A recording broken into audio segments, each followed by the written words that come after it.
Well, Betty, we are broadcasting from Kibarani here in Mombasa, where there was a procession here on gender-based violence, and there is a group of women calling themselves Sauti ya Wanawake who have come here to talk about gender violence, and they are upping their calls, of course, regarding a case that happened a month ago. A woman was raped in this particular area. She is actually ailing at hospital right now as we speak, and this is the case that has actually led to this uproar from women, from human rights organizations, of course, trying to ask the hard question why this is happening. Of course, there has been statistics that has been coming out, and it is indicating that indeed there is an upsurge of these cases here in the Coast region, and especially here in Mombasa. And this is a cause for worry, and that is why these women are holding this particular meeting to try and talk about this matter and to try and really bring all stakeholders to try and put their heads together to discuss this particular matter. I'm going to have an interview here right away with Naima Achieng, who is an activist here, to talk about what is happening here and why they're having this important occasion. Karibu sana katika mahojiano yetu ya moja kwa moja Bi Naima. Shukrani. Tungependa kuelewa ni nini kinaendelea mahali hapa na ikawa nini ndipo mkaamua kufanya mkutano huu? Hapa ni Mombasa Kibarani, kulitendeka kitendo cha ajabu sana ambapo msichana mmoja ambaye ako na miaka 23 alibakwa usiku wa tarehe 3 Februari, na alikuwa amebakwa na kikosi cha wanaume wengi, kisha akawekwa kwenye reli ambapo treni iliweza kuja ikapitia na ikakata mguu yake. Kwa hivyo amekatika mguu, ikaanguka upande mwingine na yeye akabaki pale juu. Kwa hivyo dada yuko hospitali na yuendelea kupata matibabu, ambapo alifanywa surgery ya kwanza, alipelekwa theater na inafaa rudi theater mara ya pili. Japo hiyo mambo ya cost na nini iko juu sana kwetu. Kwa hivyo ni bado tunajaribu kuangalia hali ya ile vile tunaweza kukabiliana na hiyo hali.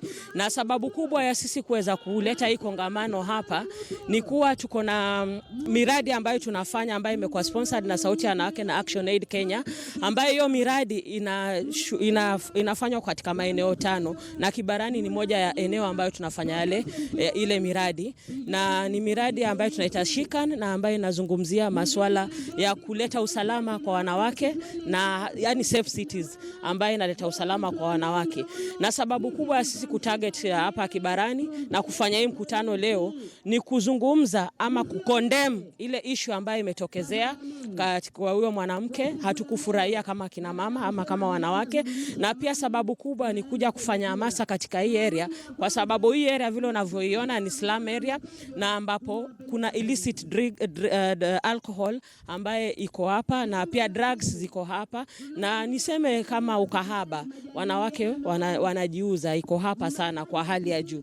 Kwa hivyo sisi mwito wetu wa kuja hapa ni ili kuweza kuhamasisha jamii hii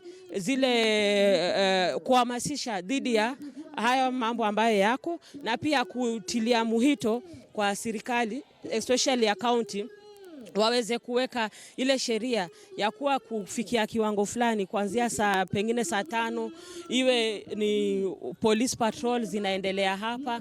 Alafu pia wale machiefs, kuna zile tunaita disco matanga za usiku, zile disco matanga zisiweze kuenda usiku yote, ziwe na permit, wakitoa itolewe permit pengine mpaka saa 4 saa 5 ya usiku, ili tukabeane na hizi hali ya usalama katika hii area. Alafu pia kuita mwito kwa wale ambao watakuwa wamebakwa, kina mama ambao wamepatia hiki kitendo, wasikimie, wasinyamaze, ili wajitokeze wazungumzie ile hali, ili tupunguze ile hali ambazo ziko hapa. Ninatumai lazima kuwa umeweza kumtembelea muathiriwa, labda tueleze hali yake kwa sasa iko namna gani, anaweza kuzungumza. Kuna ile bili ya hospitali inaendelea kuwa kubwa ama iko kwa kiasi kipi?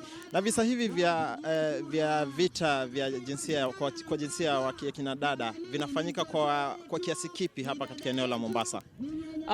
Tumeweza kumtembelea ule mwanadada, iweza zungumza, lakini japo yuko kwa maumivu sana, na vile nimewaambia kwanza ameenda surgery ya kwanza, na ujue kama umelose miguu yote miwili, ile si hali ile trauma ya kuwa umebakwa kwanza alafu pia miguu miwili imekatwa yote hakuna. Ujue ile si hali rahisi ambayo mtu anaweza kucope naye. Japo kuna shirika ambaye saizi tayari wanamfanyia counseling sessions inaendelea. Na pia hii hali ya ubakaji uko juu sana maeneo ya Mombasa nzima za whole. Na vile nasema hapa hivi, nasimama nikisema kwa sababu tuko na chapters 13 chapters the entire coast region. Na ripoti ambazo tumepata, nataka kuzungumzia tu mwaka Likoni peke yake tuko na visa karibu ya 4 ambazo ziko tayari kwa police station. Mkienda kule Likoni, polisi yaitwaje hii polisi ya Shikadabu Jamaa area, ukienda pale police station utapata kuna cases 2 ambazo tumeweza kuweka na ambapo ziko kotini na wale wametoka na bail. Kwa hivyo unapata hizi visa ni nyingi sana, na sana sana target ni wasichana ama kina mama kuanzia niseme 25 kurudi chini, na sana sana watoto pia ambao wako between kuanzia miaka 2 kwenda juu. Kwa hivyo hiyo ni hali ambayo iko hapa sana, na mwito wetu, na unapata wanafanywa hizi visa na watu ambao wanawajua. Asante sana Bi Naima. Okay, all right. Thank you so much. That has been Naima Cheng, an activist here, of course, talking about gender-based violence here in Mombasa, of course, in light of with what happened a month ago to that particular lady. She has actually saying that she's recuperating at hospital, Aga Khan Hospital to be specific.